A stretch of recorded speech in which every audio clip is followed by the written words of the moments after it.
Hello and welcome back everyone. So how you can restore your Windows operating system without losing your data, okay? Without losing your data, how you can restore it, okay? So restore it or reset it, okay? So how we can do that? Okay, first of all, go to the settings, okay? Open the settings here and now you go click on systems, okay? You can see the second option, systems, and slide down a little bit and you can see the recovery option here, okay? So click on recovery. When you click on recovery, now you can see we have some options here.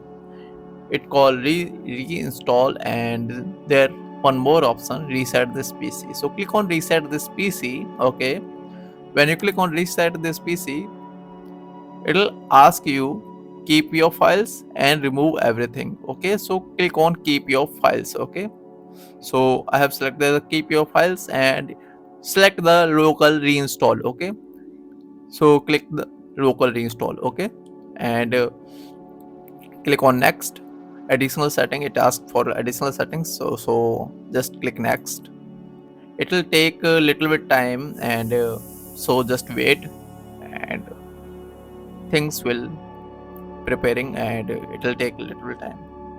So now you can see everything is ready. Just you have to click reset and it will reset your Windows operating system just instantly. So it will take a little bit time. So that's it, and that's it for today, and I'll see you in the next video. Thank you for being here, and if you like this video, please subscribe this channel and press the bell icon. Thank you.